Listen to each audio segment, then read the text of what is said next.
안녕하세요. 행정의 금융TV 김현우 이사입니다. 제가 오늘 말씀드리는 내용은 조례 개정에 관한 부분들을 얘기를 해보려고 합니다. 조례는요, 상위 법령이 반하지 않는 취지에서 조례를 개정하거나 또는 제정하거나 해야 됩니다. 그런데 일선 지자체에서 상위 법령에 반하는 조례를 개정하는 경우가 굉장히 많이 있습니다. 어떤 취지인지는 모르겠지만 이러한 어떤 잘못된 조례들이 많이 개정되고 있는 것들이 조금 현실적인 문제인 것 같습니다. 조례를 개정할 때는 상위 법령에 반하지 않아야 되고요. 국민들에게 어떤 지나친 어떤 그 권익을 제약하거나 권리를 제약하거나 뭐 의무를 주거나 뭐 조금 이런 거를 하시면 안 됩니다. 그런데 이런 조례들이 너무 많이 만들어졌기 때문에 각 부처, 상위 부처에서도 일제히 잘못된 상위 법령에 반하거나 조례 제정 또는 개정 범위를 초과를 해서 잘못된 조례 개정하는 부분에 대해서 시정을 해라 라는 어떤 지침도 많이 있습니다. 그럼에도 불구하고 아직도 일선 지자체에서는 잘못된 조례를 개정하는 경우가 대부분 있습니다. 이런 경우에는 특히 일선 지자체 내에서 사업을 하는 기업인들한테 크나큰 타격이 될 수밖에 없습니다. 우리가 사업을 할 때는 항상 여러 가지 공법상 제한사항을 검토할 수밖에 없습니다.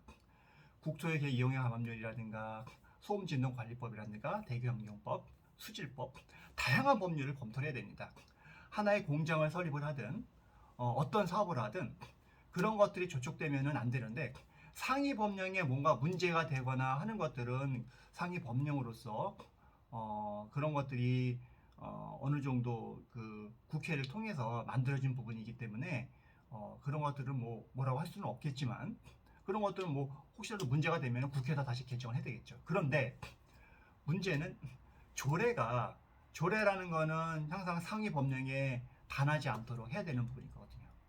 그럼에도 불구하고 상위 법령에 반해서 조례를 개정되는 경우가 있는데 대표적으로 뭐 폐기물 관리법상 폐기물 처리를 해야 되는데 일선 지자체에서 주요 간선도로나 주요 도로로부터 100m, 500m 이런 규정들은 폐기물 관련 법이라든가 지침이라든가 이 정도 거리를 둬라라는 것들이 폐기물 관련법에는 상위 규정이 없습니다.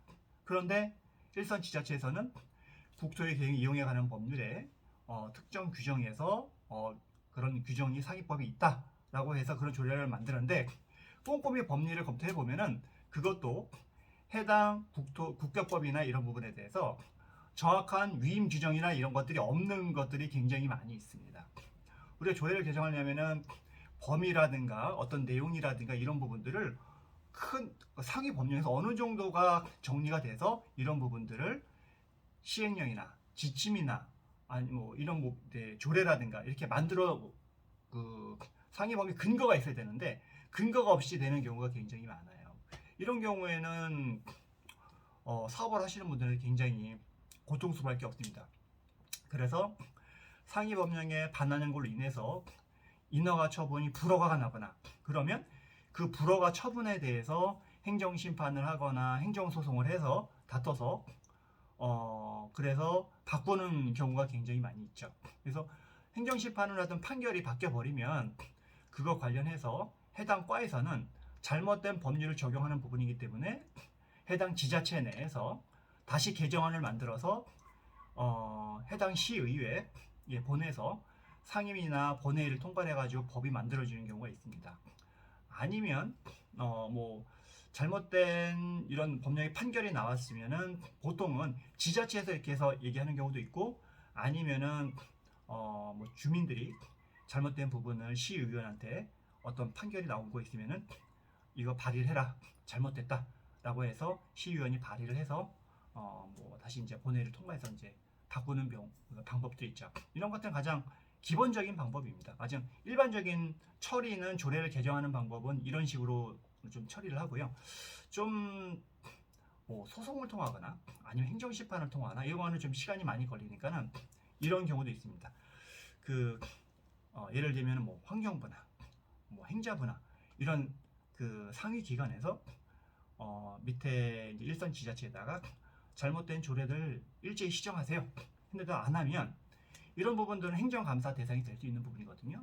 그러면 이런 조례를 통해서 제재를 받는 기업인이나 아니면 일선 지역 주민들이 그런 내용을 행정감사 청구서를 작성한다든가 아니면 공익신고서를 작성한다. 이거 또 이런 서류를 작성할 때는 그냥 막 작성하는 것들이 아니라 구체적으로 내용을 잘 정리를 해야 됩니다. 관련된 법리, 조례 내용이 이렇게 정리됐는데 이런 것들은 상위법에 근거가 없다.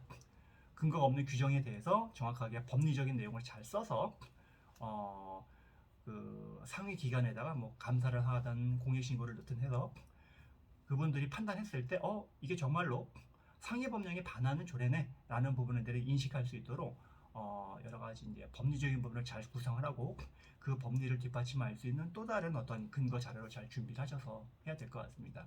그래서 후자를 준비하는 방법이 어떻게 보면은 좀 빠르게 이제 뭔가 잘못된 조례를 개정할 수 있는 부분도 있어서 혹시라도 그런 부분이 있으시면은 이런 방법으로 해보시는 부분도 있으시고요. 혹시라도 조례 개정 부분에 대해서 잘못된 조례 개정 부분에 대해서 도움이 필요하시면은 저희 같이 이제 행정 사들한테 도움을 청하면 관련된 조례 검토와 이 조례가 어떻게 만들어졌는지에 대해서 확인해보고 상위법에 근거가 있는 건지 아닌지 이런 부분 좀 봐야 됩니다. 그 다음에 해당 지자체 조례가 정말로 시의 고유 사무에 관한 것들인지 아닌지 아니면은 이런 내용들이 위임 사무에 관한 부분인지 지방자치법에 정문에 배치되는 부분인지 이런 걸 종합적으로 검토를 해봐서 해당 조례가 적법한 권한에 의해서 만들어지는지 아닌지를 조금 잘 판단해 봐야 될 것 같습니다.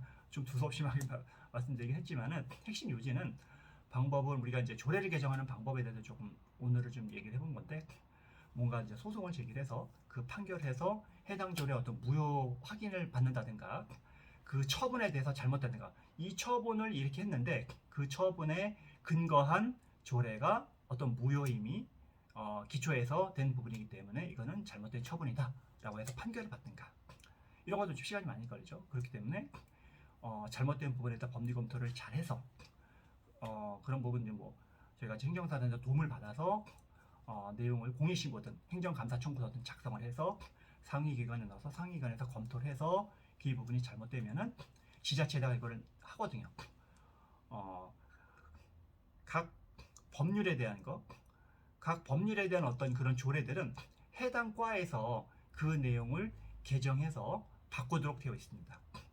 예를 들면 이제 폐기물 같은 경우도 마찬가지죠. 그럼 폐기물 관리과에서 그걸 해야 되고 식품 위생에 관한 조례다. 그러면은 식품위생과에서 관련된 조례 개정을 만들어 가지고 이제 지방자치단체 이제 보내는 방법을 해서 조례를 개정하거나 이렇게 하는 부분인 거죠. 그래서 후자의 방법이 좀 더 좀 빠르게 조례 잘못된 부분이 이제 개정되는 방법이 아닐까라는 생각에서 이제 말씀드렸고요. 전국적으로 각 지자체에서 이런 부분에서 문의하시는 분들이 굉장히 많으세요. 우리 지자체에 어떤 조례가 이정됩니다. 나는 태양광 사업을 해야 되는데 이격거리가 너무 근거도 없이 이렇게 돼 있습니다. 우리는 폐기물 사업을 해야 되는데 기존에 없었던 이격거리가 생겨가지고 우리 이 사업을 조금 하기가 어렵게 만들어졌습니다.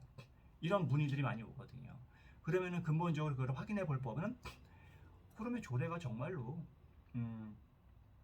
근거 있게 만들어졌냐 이런 걸 좀 따져봐야 될 것 같습니다. 그래서 오늘은 조례 개정 부분에 대해서 말씀드렸고요. 주로 조례 개정이라든가 해당 시의 여러 가지 잘못된 지침이라든가 이런 부분에 대해서 뭔가 시정을 원하거나 개정을 원하시는 부분에 대해서 도움이 필요하시면 언제든 연락을 드리면 저희 행정법률 전문 행정사들이 관련된 해당 지자체의 조례부터 상위법에 관한 검토까지 종합적으로 검토를 해서 각 행정기관을 통해서 또는 행정심판을 통해서 개정할 수 있는 어떤 방법이라든가 솔루션을 제공하는 도록 하겠습니다. 오늘 여기까지 하겠습니다. 감사합니다.